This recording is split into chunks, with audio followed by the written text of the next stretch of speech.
예배 찬송가 563장 드리겠습니다.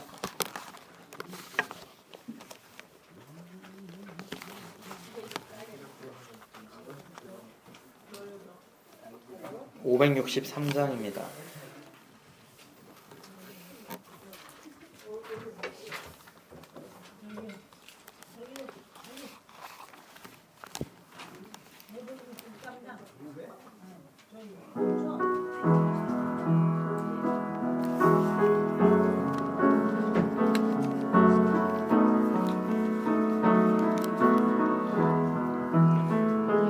날마다 숨쉬는 순간마다 내 앞에 어려운 일 보내 주님 앞에 이 몸을 맡길 때 슬픔 없네 두려움 없네 주님의 그 자비로운 손길 항상 좋은 것 주시도다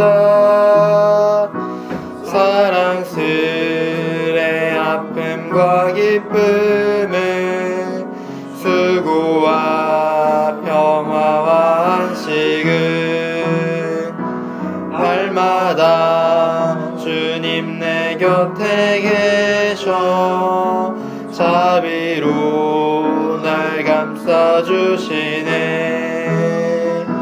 주님 앞에 이 몸을 맡길 때 힘주시네 위로함 주네 어린 나를 품에 안으시사 항상 평안함 주시도다 내가 살아 숨을 쉬는 동안 살피신다 약속하셨네 인생의 어려운 순간마다 주의 약속 생각해보네 내 맘속에 믿음 잃지 않고 마음속에 위로를 얻네 주님의 도우심 바라보며 모든 어려움 이기도다 살아가는 순간순간마다 주님 약속 새겨봅니다.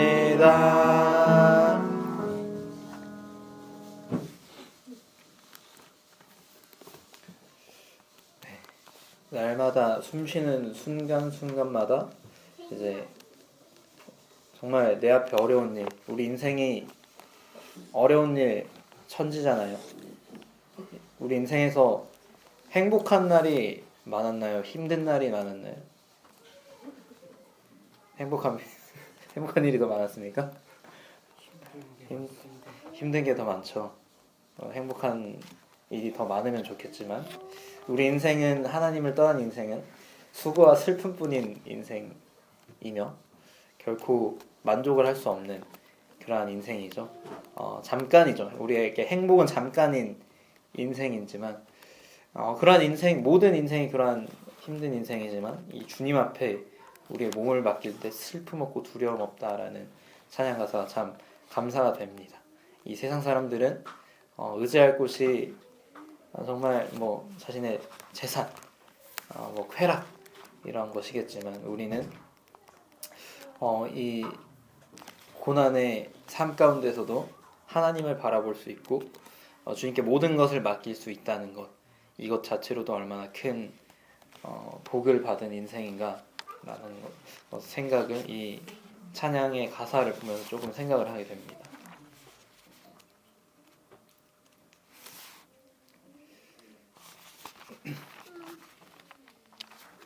찬양 한 곡만 더 드리고 기도하고 말씀 듣는 시간 갖도록 하겠습니다.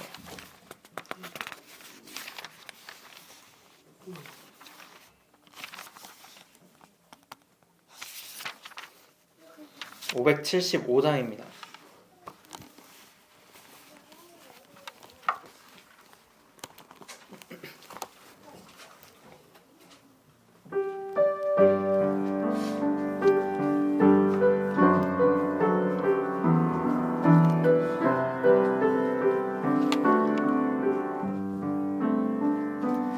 내가 주인 삼은 모든 것 내려놓고 내 주 되신 주 앞에 나가 내가 사랑했던 모든 것 내려놓고 주님만 사랑해. 내가 주인 삼은 모든 것 내려놓고 내 주 되신 주 앞에 나가 내가 사랑했던 모든 것 내려놓고 주님만 사랑해. 주 사랑 거친 풍랑에도 깊은 바다처럼 나를 잠잠케 해. 주 사랑 내 영혼의 반석 그 사랑 위에 서리.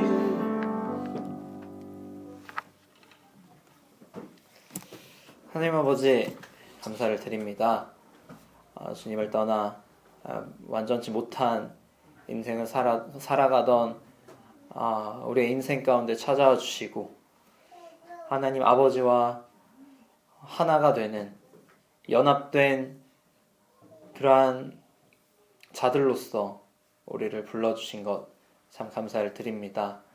우리가 지금은 예수 그리스도를 힘입어서 하나님 아버지와 화목되었고 하나님을 아버지라 부를 수 있는 그러한 사랑의 자녀들로 삼아주신 것 참 감사를 드립니다. 주님께서 우리를 또한 왕같은 제사장으로서 이 주일 아침 하나님을 예배 드릴 수 있는 예배자로서 우리를 불러주시고 또한 우리의 예배를 주님께서 받으시니 참 감사가 됩니다. 주님 또한 이 시간 주님의 말씀을 우리에게 허락하여 주시고 정말 하나님의 생명의 말씀이 우리를 살아가는 원동력이 되게 하신 것을 감사를 드립니다. 이 시간 들려지는 말씀을 통해서 우리가 사람의 말로 받지 아니하고 정말 주님께서 우리에게 명령하신 우리에게 하고자 하시는 그런 말씀으로 받아들이게 하시고 우리의 귀를 열어주시고 말씀을 전하시는 형제님이나 또 듣는 모든 성도들 가운데 성령 충만함으로 이 시간 함께하여 주시기를 원하옵고 주님의 말씀이 우리 가운데 새겨지길 정말 이 시간 주님께서 사용하여 주시기를 간절히 기도를 드립니다. 이 시간을 주님께 의탁을 드리올 때 이 모든 기도 우리 주 예수 그리스도 이름으로 감사하며 기도드립니다. 아멘.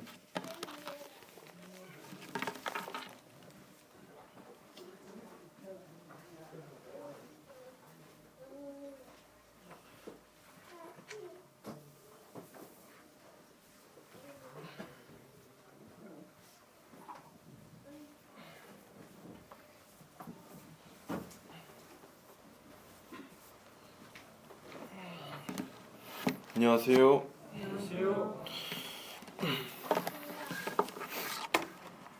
요한복음 13장 말씀을 보시겠습니다.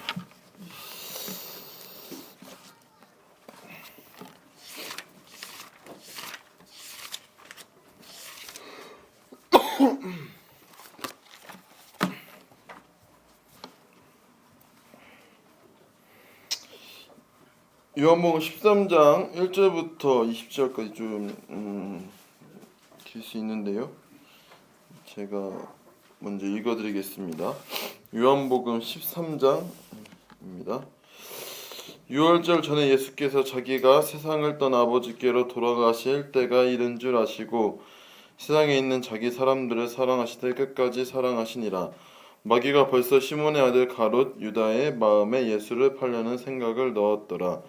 저녁 먹는 중 예수는 아버지께서 모든 것을 자기 손에 맡기신 것과 또 자기가 하나님께로부터 오셨다가 하나님께로 돌아가실 것을 아시고 저녁 잡수시던 자리에서 일어나 겉옷을 벗고 수건을 가져다가 허리에 두르시고 이에 대하에 물을 떠서 제자들의 발을 씻으시고 그 두르신 수건으로 닦기를 시작하여 시몬 베드로에게 이르시니 베드로가 이르되 주여 주께서 내 발을 씻으시나이까. 예수께서 대답하여 이르시되 내가 하는 것을 내가 지금은 알지 못하나 이후에는 알리라. 베드로가 이르되 내 발을 절대로 씻지 못하시리이다. 예수께서 대답하시되 내가 너를 씻어주지 아니하면 내가 나와 상관이 없느니라. 시몬 베드로가 이르되 주여 내 발뿐 아니라 손과 머리도 씻어 주옵소서. 예수께서 이르시되 이미 목욕한 자는 발밖에 씻을 필요가 없느니라. 온 몸이 깨끗하니라.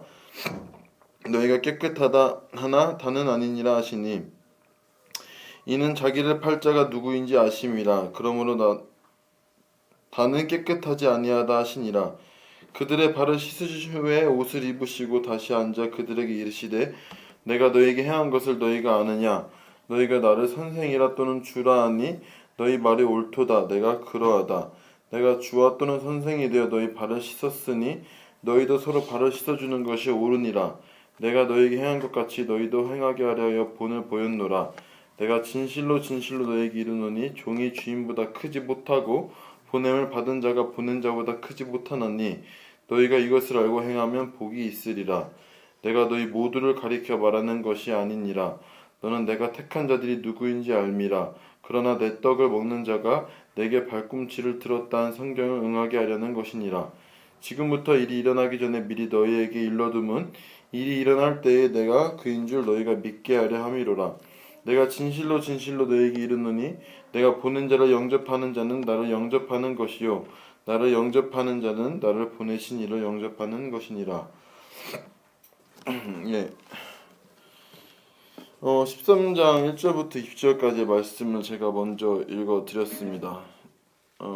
다들 이제 읽으면서 보신 바와 같이 또 이제 잘 아시는 부분이죠. 지자들의 발을 이제 씻으시는 이제 예수님께서 지자들의 발을 씻겨주시는 모습이 나오는 것을 볼 수 있습니다.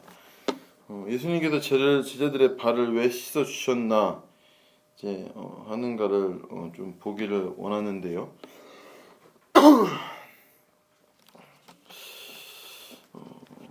아까 아침에 이제 오기란 자매님이 저희 옛날 사진 지금 여기 없는 분들도 계시는데 그 사진 갖고 오셨어요. 거기서 이제 저한테 자기랑 저랑 하빈이랑 똑같은 사람이 있다고 찾아보러 가셔서 제가 봤는데 하빈이랑 좀 비슷한 것 같긴 하더라고요. 제가 이 말씀을 드리는 것은 누구나 자식은 부모를 닮을 수밖에 없습니다. 물론 뭐 완전히 완전히 똑같다라고 할 수는 없지만 때때로는 부모와 좀 많이 다른 아이들이 있기도 해요. 뭐 생김새도 어떻게 저런 부모들 저런 애기가 태어났지 이런 사람들도 있고 부모들은 참 괜찮은 것 같아요. 자식은 약간 좀 못났다 뭐 이런 소리를 들을 수도 있고 하지만 그래도 분명한 것은 조금씩이라도 닮습니다. 아예 안 닮을 수는 없어요. 뭐 성격이 됐든 간에 어떤 생각하는 것이 됐든 간에 아니면 외모가 됐든 간에 아니면 뭐 신체 조건이 됐든 간에 무조건 조금씩이라도 닮을 수밖에 없습니다. 물론 어떤 사람은 진짜 빼다 박은 사람도 있고 성격도 참 똑같은 사람도 있을 수 있죠. 하지만 그렇지 않더라도 분명히 조금씩은 닮게 돼 있습니다. 그러니까 이제 그 부분을 말씀하시면서 저희 아들도 저와 분명히 닮았겠죠. 그런 것을 이제 생각하면서 그러면 우리는 과연 예수님을 얼마나 닮았나를 좀 보게 됐습니다. 이제 물론 제가 오늘 하고자 하는 말이 예수님을 닮은 자들이냐에 대한 부분은 아니긴 합니다만 우리가 궁극적으로 예수님을 닮아가야 하잖아요. 우리가 그럼 예수님을 얼마나 나는 닮았나를 좀 생각을 해보게 됐습니다. 예수님을 많이 닮은 사람도 있을 것이고 적지나마 조금이라도 닮은 사람이 있을 것이 하지만 확실한 것은 다시 거듭난 그리스도인이라면은 조금이나마 예수님을 닮아가야 한다는 것이에요. 제가 말했다시피 자식이 많이 다를 수 있어도 분명히 어떤 부분을 닮는다고 했잖아요.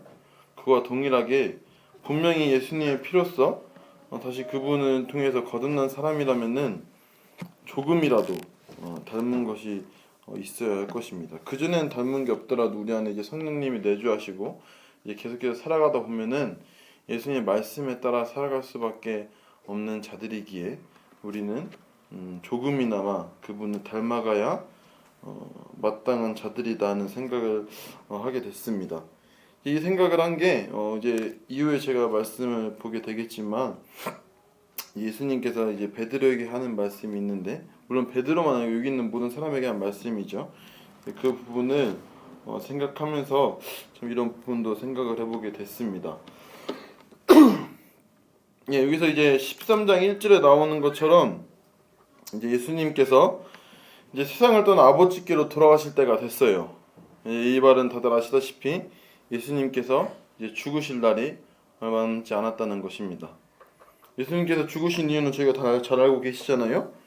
우리의 죄를 위해서 이 모든 세상의 죄를 대신해서 예수님께서 죽으실 것을 이제 그때가 이제 이른 줄 아셨다는 것을 볼 수 있습니다.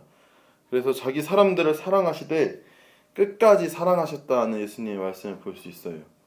자기 사람들을 사랑하시되 끝까지 사랑하셨다. 우리는 사랑하는 사람을 끝까지 사랑할 수 있나요? 예수님처럼 끝까지 사랑하기는 참 쉽지 않습니다. 우리가 물론 내 부인이 됐든 내 남편이 됐든 내 자식이 됐든 참 사랑할 수 있지만 아마 인간의 사랑 중에서 그나마 예수님이 말한 것처럼 자기 사람들을 사랑하실 때 끝까지 사랑하시니라 제일 근접한 사랑은 모성일 겁니다. 모성. 제가 볼 때 모성이 제일 근접하고 그 후의 사랑은 이것을 따라하기 좀 쉽지 않다고 보여져요. 부성도 소용없습니다. 모성만이 그나마 근접해요. 그처럼 참 예수님께서 자기 사람들을 이제 사랑하셨다고 하셨는데 이제 그러면서 이제 3절에 보시면은 저녁 먹는 중 예수는 아버지께서 모든 것을 자기 손에 맡기신 것과 또 자기가 하나님께로부터 오셨다가 하나님께로 돌아가실 것을 아시고 저녁 잡수시던 자리에서 일어나 겉옷을 벗고 수건을 가져다가 허리에 두르시고 이에 대하여 물을 따서 지자들의 발을 씻으시고 그 두르신 수건을 닦기를 시작하여 예수님께서 저녁 먹는 중에 이제 이게 최후의 만찬이잖아요. 지금 최후의 만찬인데 이 최후의 만찬 저녁 먹는 중에 예수님께서 갑자기 일어나셨습니다. 그러면서 겉옷을 벗고 수건을 가져다가 이제 허리에 두르셨습니다. 그래서 이제 지자들의 발을 씻겨주시는 모습을 볼 수 있죠. 왜 예수님께서 저녁 먹는 중에 갑자기 일어나서 이 행동을 하셨을까요? 혹시 알 수 있을까요? 원래 이 행동이 이 유대인들한테는 밥 먹기 전에 일어나야 할 행동이거든요. 이때 당시에만 해도 이제 계급사회, 집에 이제 하인들도 있고 종도 있는 이런 시대였습니다. 그렇기에 보편적으로는 이제 집에 들어가면은 하인들이 이런 행동을 하게 되죠. 특히 이제 이스라엘 그 땅은 이제 모래도 많고 저희처럼 이렇게 뭐 지금은 물론 포장이 잘 돼서 모래 같은 것도 덜하지만 그때 당시만 해도 아무래도 중동 지방이다 보니까 얼마나 건조하면서도 모래가 많겠습니까? 그러면은 그 나머지는 옷을 입고 있으니까 좀 덜해도 발 같은 데는 더러워질 수밖에 없어요. 그래서 이 사람들은 밥을 먹기 전에 또는 집에 들어가면은 이제 하인들이 발을 씻겨주는 그런 풍습이 있는 것을 볼 수가 있습니다. 발에 이제 먼지 같은 것도 많이 묻고 모래도 많이 묻기 때문에 발을 먼저 깨끗이 이제 씻겨주시고 이제 밥을 먹는 것을 볼 수가 있는데 이게 물론 저녁 먹기 전에 이 액션이 들어갔어야 돼요. 근데 왜 그런지 모르겠지만 이 집에 하인들이 원래 이 일을 했어야 됐을 텐데 이 집에 하인이 없었는지 이 일을 아무도 하지 않았습니다. 그렇다면은 저녁 먹기 전에 보통 발을 씻어야 되는데 하인이 없으면은 다른 누군가는 씻겨줘야겠죠. 근데 예수님과 함께 했던 12제자, 총 남자 13명이 있었는데 이 13명 중에 아무도 일을 하지 않았습니다.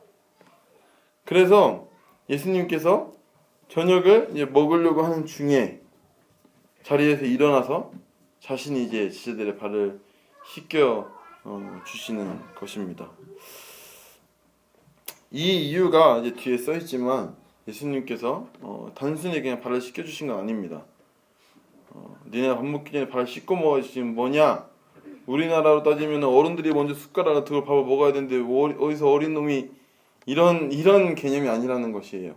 분명히 가르침을 주기 위해서 이 일을 행하신 것을 볼 수 있는데, 그럼 이제 5절에 보시는 것처럼 이에 대해 물을 떠 제자들의 발을 씻으시고 그 두르신 수건으로 닦기를 시작하여 시몬 베드로에게 이르시니 베드로가 이르되 주여 주께서 내 발을 씻으시나이까? 예수께서 대답하여 이르시되 내가 하는 것을 내가 지금은 알지 못하나 이후에는 알리라. 여기서 이제 다른 지자들도 어땠는지 모르겠지만 확실한 것은 베드로는 잘못된 건 인지했어요. 다른 지자들은 언급이 안 돼서 모릅니다. 아마 이 베드로만큼 강력하게 부인하지 않았겠죠. 여기서 말하는 것처럼 베드로는 뭐라나요? 이제 닦기를 시작하여 시몬 베드로에게 이르셨다 하니 베드로가 이르되 주여 주께서 내 발을 씻으시나이까? 여기서 주여라고 하잖아요.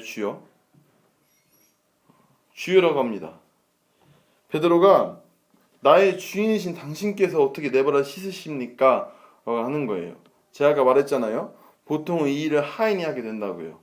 주인은 가만히 앉아있고 하인이 원래 이 발을 씻겨주는 모습이에요. 근데 베드로가 이제 앞에 지자들이 씻는 모습을 보고 뭐 생각을 했을 수 있겠죠. 이건 아닌데, 이거 잘못됐다 지금. 어떻게 주님께서 우리의 발을 씻어주실 수가 있겠냐? 내 차례가 오면 내가 어떻게 해야겠다라는 생각을 한 것 같아요. 제가 볼 때는.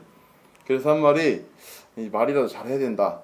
그래서 하는 말이 이제 주여라고, 이제 물론 베드로가 이때 뭐 주여라는 말을 처음 썼다는 건 아니지만 주여라고 하면서 어떻게 주께서 내 발을 씻으시나이까 하는 것을 볼 수 있습니다. 예수께서 근데 말씀하시죠. 내가 하는 것을 내가 지금은 알지 못하는 이후에는 알리라. 어찌보면 제가 오늘 가장 주목해서 볼 말씀이거든요. 내가 하는 것을 내가 지금은 알지 못하나 이후에는 알리라 하는 이제 예수님께서 말씀하시는 것을 볼 수가 있습니다. 만약에 베드로가 이때 당시에 이걸 알았다면, 이걸 깨달았다면 아마 이 뒤에 나오는 부분에서 이제 다른 모습이 있었을 수도 있었을 것이에요. 하지만 베드로는 이때까지도 깨닫지 못하는 것을 저희는 뒷 말씀을 통해서 볼 텐데, 지금 보는 것처럼 베드로는 그래도 다른 지자들과는 달랐습니다. 이제 주님께서는 절대로 내 발을 씻을 수 없다고 말을 했어요. 그러니까 예수님께서 이렇게 말씀하시니까 베드로가 다시 한번 강력하게 거절하죠. 8절에 보시는 것처럼 베드로가 이르되 내 발을 절대로 씻지 못하시리이다. 이 말은 절대로, 쉽게 말해서 죽을 때까지 씻지 못한다는 거예요. 내 발은 내가 죽기 전까지 예수님께서 제 발을 씻을 수 없습니다 라고 베드로는 굉장히 강력하게 부인하는 거거든요. 근데 예수님께서 말하잖아요. 예수님께서 더 강력하게 말합니다. 내가 너를 씻어주지 아니하면 내가 나와 상관이 없느니라. 베드로가 이 말 듣고 좀 당황했을 거예요. 저렇게까지 말씀하신다고? 난 이 정도 말하면은 내 발을 안 씻을 줄 알았는데 저렇게까지 말씀하신다고? 이제 베드로도 이제 많이 당황했을 것 같습니다. 하지만 확실한 건 베드로가 이제 두 번 지금 거절하잖아요. 내 발을 절대로 씻지 못하시리이다. 예수님께서 더 강력하게 말씀하십니다.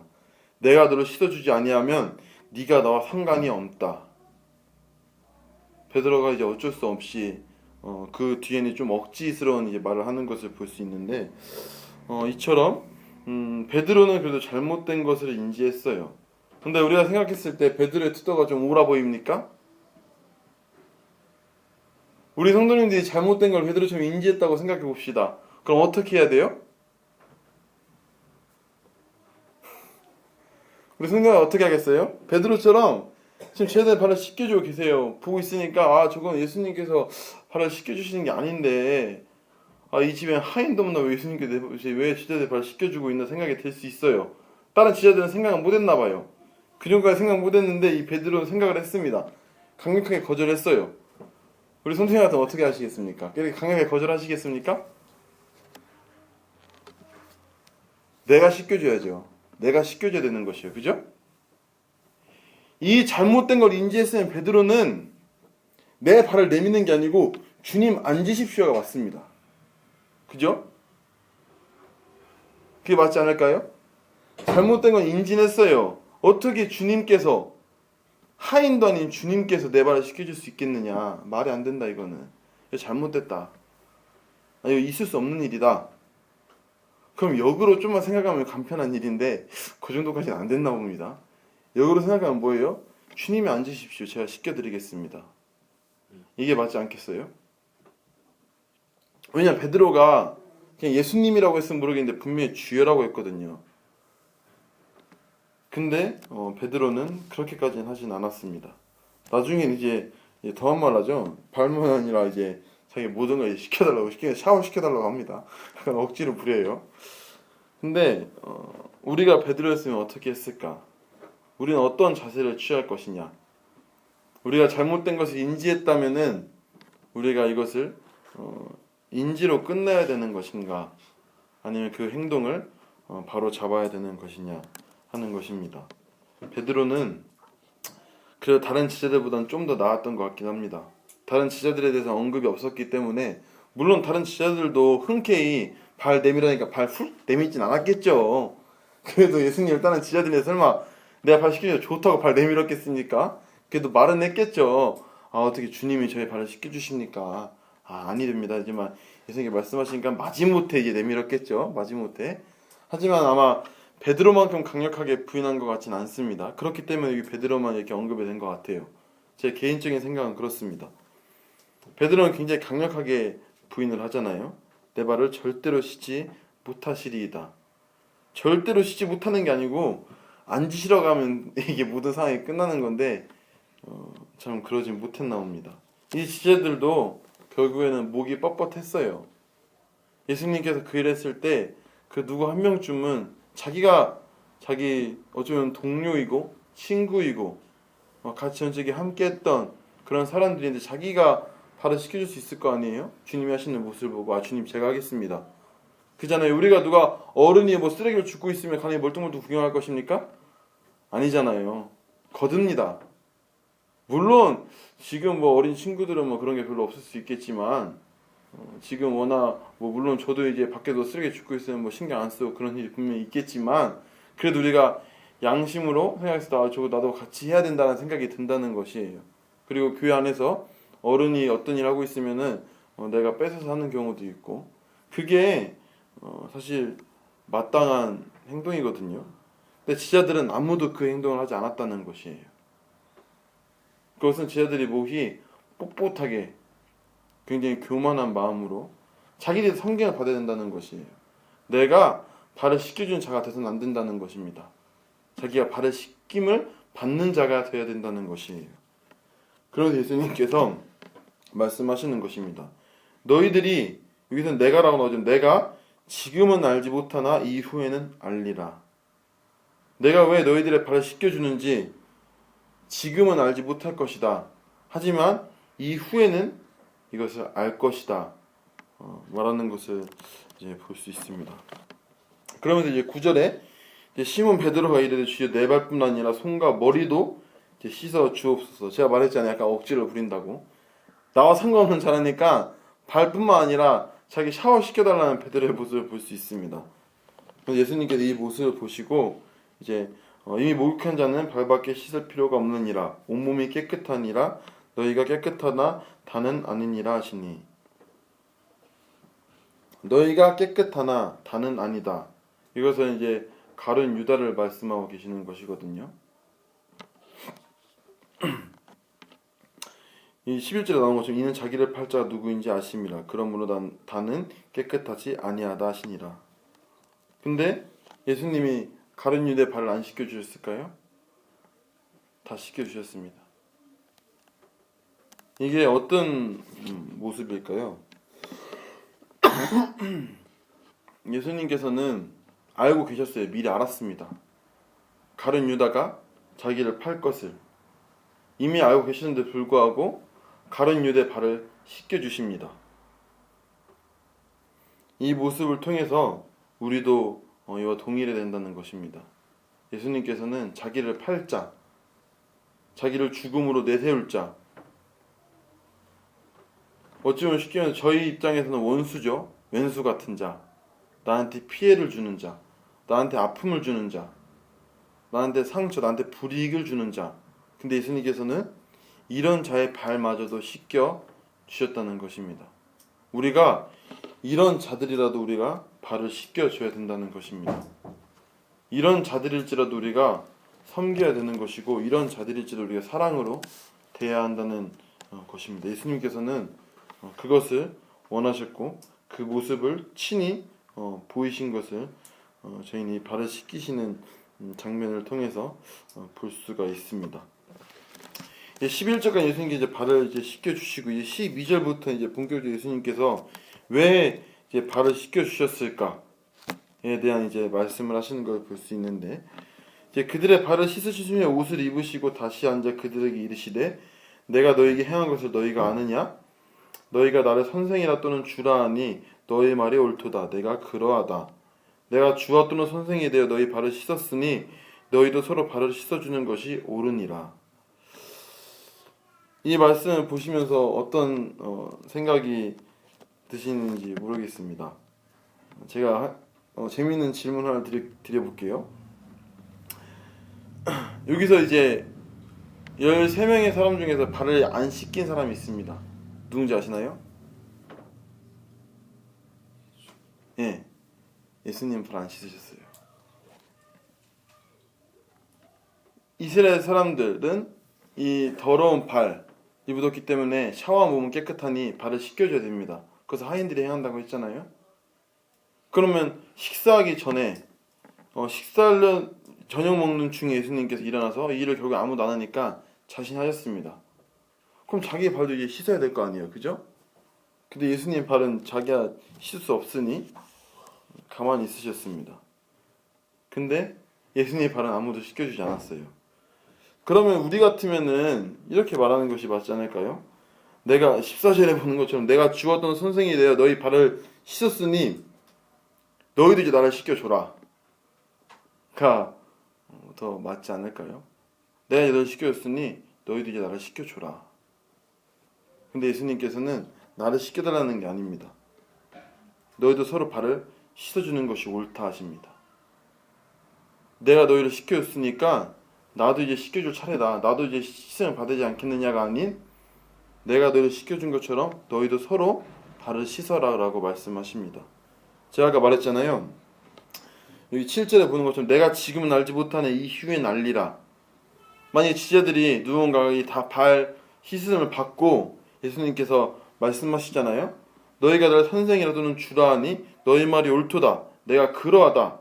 내가 주었던 선생이되 너희 발을 씻었으니 너희도 서로 발을 씻어주는 것이 옳으니라 했을 때 이 사람들이 이 행한 일을 알았다면, 깨달았다면 누군가는 예수님의 발을 씻겨드렸을 것이야. 오히려 만약에 내 발을 씻겨달라고 하면은 베드로는 즉각 바로 씻겨줬을 거예요. 성격 급한 베드로는 주님 앉으시고 제가 바로 씻겨드리겠습니다 했을 거예요. 아니면 뭐 예수님을 사랑하는 제자 사도 요한도 뭐 시켜주실 수도 있고. 하지만 그렇게 말씀하지 않으셨고 아무도 예수님의 발은 씻어주지 않은 것을 볼 수가 있습니다.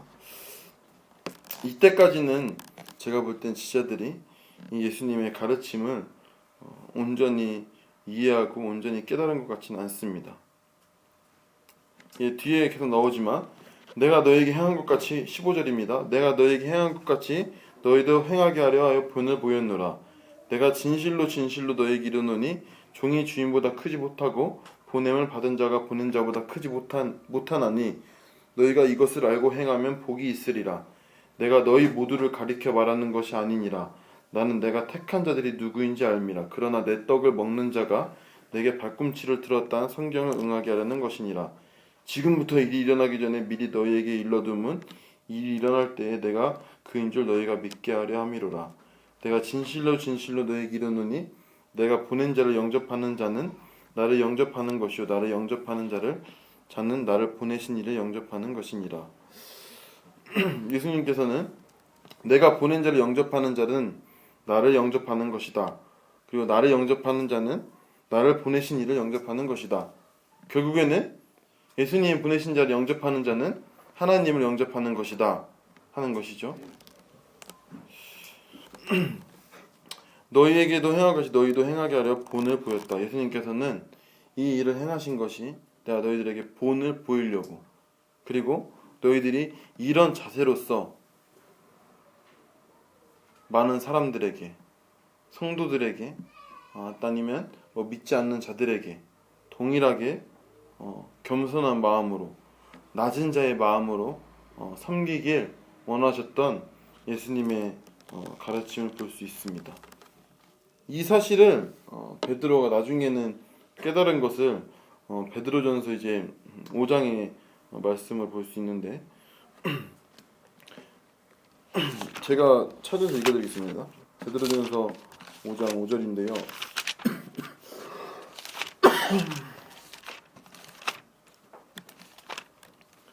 그래서 5장 5절에 젊은 자들아 이와 같이 장로들에게 순종하고 다 서로 겸손으로 허리를 동이라. 여기서 보면 서로 겸손으로 허리를 동이라 하는 것을 볼 수가 있습니다. 안 찾으셔 다시 와서 안 찾으셨는데 찾으셨나 모르겠네요. 여기서 말한 것처럼 겸손으로 허리를 동이라고 했습니다. 예수님께서 저녁 잡수던 자리에서 일어나 겉옷을 벗고 수건을 가져다가 허리에 두르셨다고 하셨잖아요. 여기서 베드로가 하는 말이 겸손으로 허리를 동이라는 말은 예수님께서 자신의 발을 씻겨줄 때 그 허리를 동였던 그 모습, 그 겸손한 예수님의 그 모습을 베드로는 말하는 것입니다. 이 사람들에게 가르치는 거예요. 겸손으로 허리를 동여라. 베드로가 이때까지는 알지 못했고 이후에는 알지 못했지만 결국 베드로는 이 사실을 깨달았습니다. 내가 어떤 자세여야 되는지, 예수님께서 말씀하신 바를 온전히 알고 깨달았던 베드로의 모습을 볼 수 있습니다. 제가 아까 말했다시피 알 수 있는 것이 있고 알지만 또 안 하는 것이 있습니다. 이 다른 지자들은 잘 알지 못했을 수 있어요. 예수님께서 발을 씻겨주시고 계실 때 이게 뭐 크게 잘못됐다라고까지 인지는 못했을 수 있습니다. 하지만 베드로는 인지를 했으면서도 불구하고 자신이 어떤 행동을 취하진 않았습니다. 어쩌면 둘 다 비슷한 사람이에요.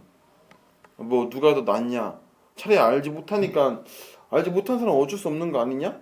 라고 말할 수 있겠지만 뭐 둘 다 비슷하겠죠. 하지만 하나님 예수님께서는 이 말씀을 하신 이 모습을 보이면서 이 지자들이 바로 깨닫기를 기대하지 않으셨어요. 하지만 그 후에는 알기를 원하셨습니다. 우리가 거듭난 후에 예수님께서 이런 마음이신 것입니다. 우리에게 동일한 거예요. 바로 알지 못할 수 있습니다. 그리고 바로 이렇게 깨달지 못할 수 있어요. 하지만 예수님께서는 말씀하시는 것입니다. 지금은 알지 못하나 이후에는 알기를 원하시는 것입니다. 우리 혹여나 몰라서 못 섬길 수 있습니다. 몰라서 잘 못할 수 있어요. 분명히 그럴 수 있습니다. 하지만 알고 났을 때는 그렇게 할 수 있을까요? 아닙니다. 알고 나서도 못할 수 있어요. 우리가 말씀을 듣는다고 해서 이걸 말씀을 알았다고 해서 즉각적으로 우리 삶이 변하느냐? 그렇지 않을 수 있습니다. 하지만 우리가 정말 말씀을 순종하고자 하는 마음이 생길 때, 정말 그 말씀 가운데 살기를 원할 때 하나님께서 우리를 붙드실 것이고 우리에게 이 깨달음을 더 크게 주실 것입니다. 그러면서 이렇게 살게끔 하나님께서 또한 인도하실 것입니다. 예수님께서는 그 후에 알리라고 하시지만 그 시간이 빠르길 원하십니다. 그 시간이 오래 걸리길 원하시는 것은 아니에요. 속히 이 사실을 알고 행하기를 예수님께서는 바랬던 것입니다.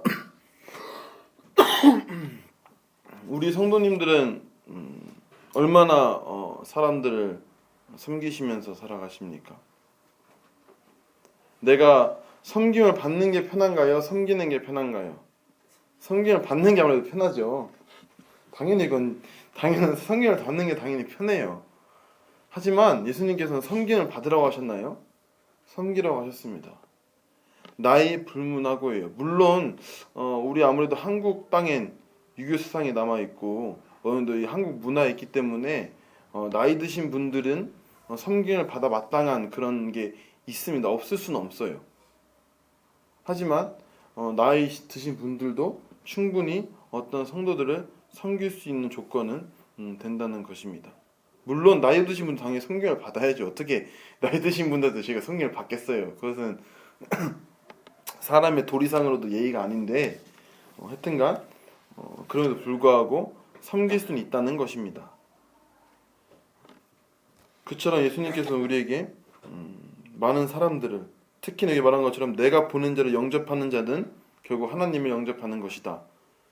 예수님께서는 자신이 보낸 자를 영접하기를 원하시는 것입니다. 자기처럼 낮은 자로서 가장 먼저 발을 씻겨주고 그런 참 겸손한 마음으로서 섬기기를 원하시는 것을 볼 수가 있습니다. 하지만 그것을 구원받자마자 아니면 혹이나 말씀을 듣자마자 바로 그렇게 살아라 하는 것은 아닙니다. 원하시지만 여기 말하는 것처럼 이런 모습을 보이시고 가르치셨지만 너희들이 지금은 알지 못하나 이후에는 알리라 하시는 예수님의 말씀을 볼 수 있는 것입니다. 예수님께서는 지금 알지 못해도 괜찮다. 하지만 이 사실을 깨달았을 때 정말 이 말씀을 내 마음으로 순종하고 싶을 때 알고 그대로 살았으면 좋겠다 하는 것입니다. 하지만 그 기간이 예수님께서는 빨리 최대한 속히 깨닫고 살아가기를 원하시는 것입니다. 예수님이 즉각 살기 원했다면 여기서 지제들 무지하게 꾸짖었겠죠. 쟤들 발 안 씻겨주는 모습을 보시고 너희들은 어떻게 내 발도 안 씻겨주냐. 내가 너희들이 나를 어떤 자로 부르는데 어떻게 난 이 더러운 발로 발 먹을 수 있게 하느냐. 이런 말씀을 하지 않으십니다. 하지만 언제라도 이후에 언제라도 깨달음 얻길 원하시는 예수님 마음인 것을 볼 수가 있습니다. 우리가 아시는 바와 같이 우리 모임 안에서도 있고 이 성경 인물 중에서도 많은데 우리가 구원 받자마자 특출나게 변화되는 사람들이 있어요. 그죠? 그리고 구원을 받고 나서도 좀 변화가 더딘 사람들이 있습니다. 하지만 특출나게 변화한다고 그 사람들만 구원받은 사람들이다. 그 사람들만 잘된 사람들이다. 라고 할 수는 없습니다. 왜냐? 성경 인물에서도 특히 사도들 중에서도 그런 인물들이 있었거든요. 제가 수요일날 이제 교제할 때 이제 은혜에 대해서 교제하면서 사도 바울에 대해서 언급한 바가 있었습니다. 사도 바울은 아시는 것처럼 사도 중에 가장 수고했다고 자기 입으로 말한 사람이에요. 이게 보통 수고해서 자기 입으로 말할 수 있을까요? 자기 입으로 내가 다른 사도들보다 더 많이 수고했다고 말했거든요. 이 말은 그냥 어지간히 해석이 있을 수 있는 말이 아닙니다. 이거는 누가 봐도 인정할 수밖에 없기 때문에 이 말을 당당히 할 수 있는 거예요. 자랑하려고 교만하게 나타내려고 하는 것은 아닙니다. 하지만 이 사도 바울이 남들보다 내가 다른 사도들보다 더 수고했다고 말할 수 있는 이유는 그 누가 봐도 많은 수고를 했기 때문인 것이에요. 부인할 수 없기 때문에. 다른 사도들 베드로가 봐도 마가가 봐도 요한이 봐도 그 어떤 사도들 그 어떤 장로들이 봐도 그 어떤 집사들이 봐도 결코 부인할 수 없는 사실이었기 때문에 사도 바울은 말할 수 있었던 것입니다. 내가 다른 사도들보다 더 많이 수고했다. 이 사도 바울은 급격하게 변한 사람이잖아요. 다메섹에서 예수님을 만나서 눈이 멀어버리고 급격하게 변한 가장 큰 인물입니다. 제가 이제 수요일 날은 그거에 대해서 말씀을 드렸었는데 잠깐 말씀을 드리면은 가장 급격하게 변화했을 이유는 사도 바울은 누구보다 죄인 중에 괴수라고 자기가 스스로 고백할 만큼 죄인이었기 때문입니다. 예수님을 쫓던 사람들을 죽이는 사람, 예수님을 따르는 자들을 어떻게 해서든 잡아 죽이려고 했던 그 사람, 율법적으로는 그 누구보다도 열심히 했던 사람, 자기를 바리새인 중에 바리새인이라고 말하는 사람, 예수님을 절대로 믿을 수 없었던 사람이었습니다. 그 누구보다 예수님을 믿는 사람들을 멸하고 박해하고 고난 주는 일에 그 누구보다 열심히 했던 사람이 사도 바울이에요. 근데 이런 사람이 예수님께서 직접적으로 찾아가시잖아요. 이례적인 일이거든요. 예수님께서 직접적으로 찾아가신 일은 이례적인 일입니다. 물론 그 전에 따랐던 지자들에게 다 찾아가지만 어떤 특정한 인물, 자기를 따르지도 않고 믿지도 않았던 인물에게 찾아간 것은 굉장히 이례적인 일이거든요. 왜냐? 누구보다 율법에 능했습니다.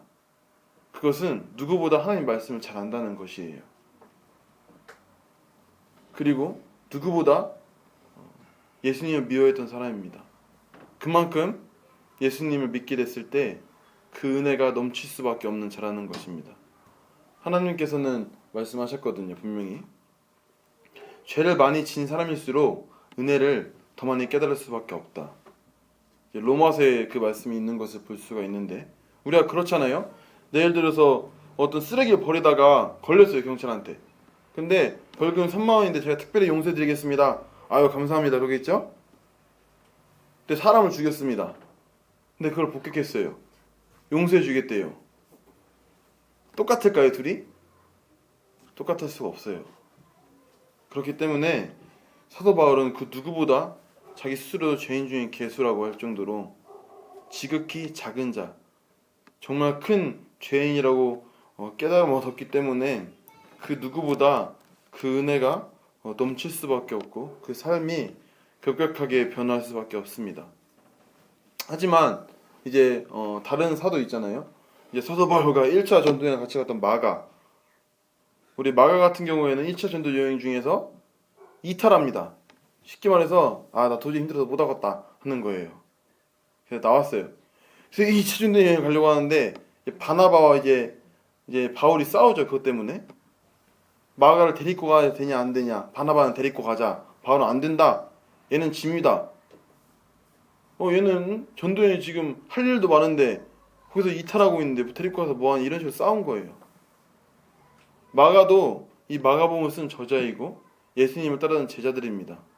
예수님이 죽으신 후에 봤던 사람이고 하지만 이 마가는 사도 바울만큼 그 정도로 목숨을 걸진 않았어요. 그때 당시까지만 해도 그랬습니다. 근데 이제 2차 전도 여행 때 결국에는 바울과 바나바가 싸우고 둘이 갈라지게 되죠. 그래서 바울은 실라를 데리고 가고 바나바는 마가를 데리고 갑니다. 그래서 바나바와의 여정이 쓰여있진 않지만 바나바의 여정을 통해서 마가가 회복을 하는 것을 볼 수 있습니다. 그 얘기가 써있진 않지만 나중에는 사도 바울이 그러거든요. 나에게 필요한 자 마가라고 이제 말하는 것을 볼 수 있거든요. 그 자가 나에게 필요하다. 나에게 득이 되는 사람이다. 그것은 마가가 이제 회복했다는 것입니다.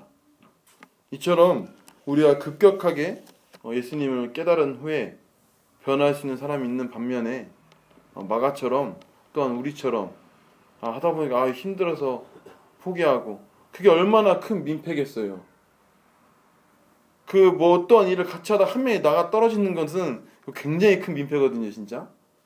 시작 안 하면 괜찮습니다. 역시 이 사람들끼리 하려고 했으니까. 근데 뭘 하던 중에 한 사람이 뛰쳐나가는 거는 이건 정말 큰 민폐예요. 사도 바울이 그렇게 강력하게 말할 수 있는 입장은 충분히 사실 이해가 됩니다. 아예 없었으면은 자기들의 애초에 이 몫을 이렇게 하기로 정했을 텐데 이 사람이 담당하고 있는 게 있었는데 갑자기 모든 걸 다 때려치고 나간다고 하면은 이 사람의 몫까지 다른 사람들이 감당해야 되는 거거든요. 그럼에도 불구하고 마가는 자신이 연약해서 그런 결정을 내릴 수밖에 없었던 것을 볼 수가 있습니다. 하지만 결국에 마가도 회복하고 나서 이 마가복음을 작성하게 되고 사도 바울에게 참 마가를 보고 싶은 나에게 득이 되는 사도라는 소리를 들을 만한 아주 멋진 훌륭한 사도로 이제 성장했던 마가인 것을 볼 수가 있습니다. 우리도 동일한 것입니다. 예수님께서 다시 이제 본문으로 이제 다시 돌아오셔서 예수님께서 말씀하시는 것처럼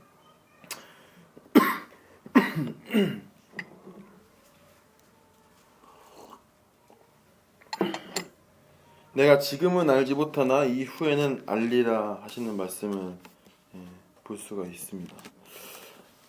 지금은 알지 못해도 괜찮다는 거예요.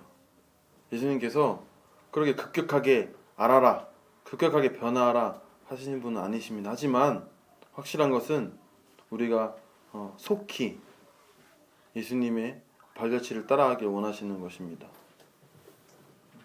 우리가 이 지자들이 뻣뻣하게 목이 서서 예수님이 발을 씻겨주시는데도 아무도 제가 씻겨드리겠습니다 말 한마디 안 하고 엄연히 발을 쭉쭉 내밀어서 자기들 씻김을 받았던 지자들의 모습. 베드로는 자기는 뭔가 잘못된 걸 안 것 같은데 자기는 도저히 발을 못 씻을 것 같은데 차마 예수님의 발은 씻기지 않았던, 우리도 동일하게 하나님의 말씀을 알지 못해서 못 따를 수도 있고, 또한 베드로처럼 알았지만 그렇게 행하지 못할 수도 있습니다. 하지만 그것이 물론 잘하고 마땅하다, 당연하다, 참 잘하고 있다, 그렇게 살아도 된다라는 것은 아닙니다. 하지만 우리가 정말 하나님의 말씀을 순종하고 싶을 때, 정말 순종한 마음이 생겼을 때 우리는 이런 깨달음을 얻을 것입니다. 그리고 예수님께서는 원하시는 것입니다. 내가 너희들에게 이 본을 보인 것은 너희가 나처럼 살기를 원하고, 또한 나를 영접할 것을 원하고, 내가 보낸 자를 영접할 것을 원하는, 성도들끼리 서로서로 섬기기를 원하고, 그 누구라도 높은 자가 아닌 가장 낮은 자로서 섬기시기를 원하시는 것입니다.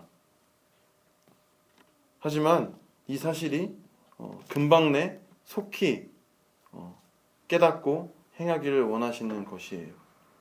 우리가 지금 당장 그렇게 못 살 수 있습니다. 하지만 여기서 이 말씀을 하시고 결국엔 베드로가 이 말씀을 깨달았다고 했잖아요. 그래서 겸손으로 허리를 동이라 하고 베드로가 가르쳤던 것처럼 우리 또한 속히 지금은 비록 알지 못할 수 있고 지금은 그렇게 안 할 수 있어도 그 후에는 알리라는 예수님의 말씀처럼 우리가 지금은 비록 때때로 참 안타깝게 살 수도 있고, 때때로 내가 죄 가운데 행할 수도 있고, 때때로 내가 모임 생활을 착실하게 못할 수도 있고, 그럴 수 있지만 지금은 그럴 수 있지만 이후에는 그러지를 않으시기를 바라는 게 예수님의 마음이라는 것입니다. 우리가 지금 내 모습은 어떠한가, 지금 내가 착실하게 잘 살고 있는가, 정말 낮은 자로 착실하게 섬기고 있는가, 그렇지 못할지라도 이후에 우리가 이러한 예수님을 닮아가는, 더더욱 예수님의 말씀을 깨닫고 그 말씀 가운데 순종하는 자가 되기를 바라는 것이 예수님의 마음이라는 것입니다. 예수님은 그 누구보다 인내하심이 크고 기다리심이 강하신 분이에요. 그러니까 우리 성도님들도 그런 주님의 마음을 생각하시고 속히 내가 주님께 좀 떠나 있다면 속히 주님께로 돌아가서 살아가시는 우리 성도님이 되기를 바라십니다. 이상으로 말씀 마치겠습니다. 감사합니다.